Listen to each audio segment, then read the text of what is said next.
Let me talk about one more thing. The concept of stewardship.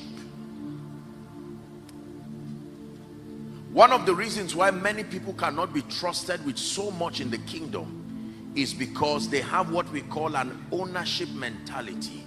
Now, in this kingdom, you may have heard me say it, that in this kingdom, owners are rebels. Of course, when you say owner in terms of human responsibility, you are right. But from the lens of the way God deals with men, you never see God giving men ownership. He gives men stewardship.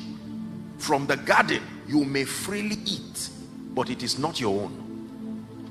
Stewardship means you are a caretaker. You are mandated to take care of it.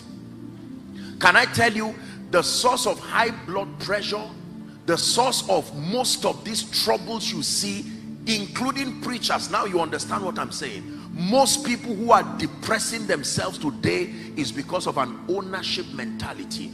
The prodigal son had access, but he wanted ownership. Stewardship means I am trusted with this. Ownership means I want it in my name. And when you have it in your name, you are responsible for the maintenance. The prodigal son had no business with lack, provided the resources was in his father's name. But he wanted it in his name. The moment ownership came, lack came, deterioration came, until he ended up with the swine. When Jesus walked upon the earth, he never called himself owner or father. He called himself son.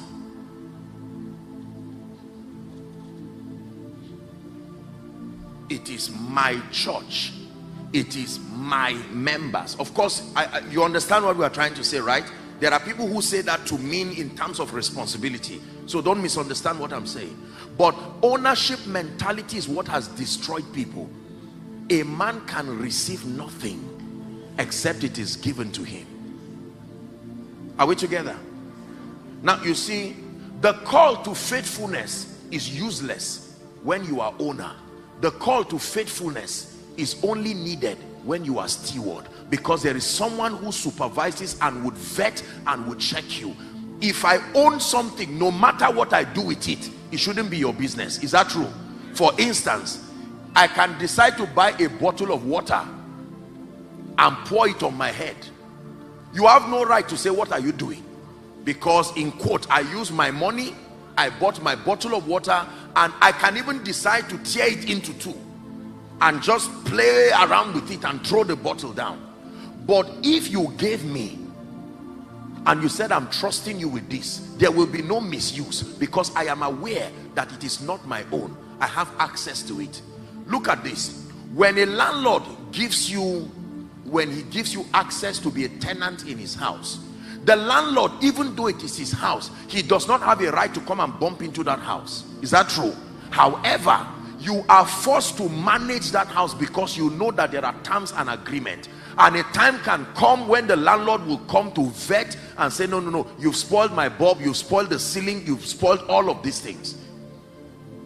In many tenancy agreements, when something goes wrong with the physical structure, who is responsible for it?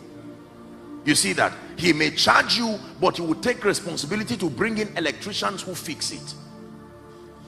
I can tell you, the reason why there is a lot of recklessness in ministry is because most people believe it is my ministry. 1 Corinthians 4 verse 1 and 2. I need to bring to us a stewardship mentality.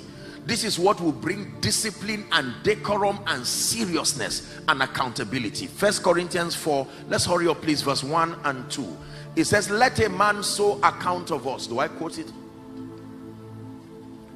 Stewards. Okay, beautiful, we have it here. Verse 1 please. Let's go back to verse 1.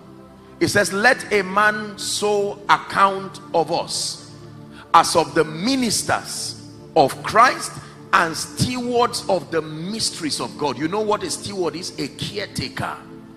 Verse 2, it says, moreover, it is required, if it is true that you are a steward, it is required in stewards that a man be found faithful. Say, I will be faithful.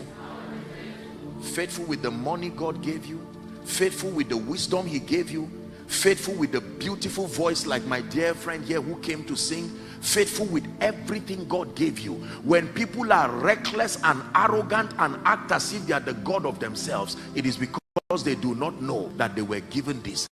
It was the mistake of Nebuchadnezzar until he was turned to an animal for 7 years. And when Nebuchadnezzar repented and came back, his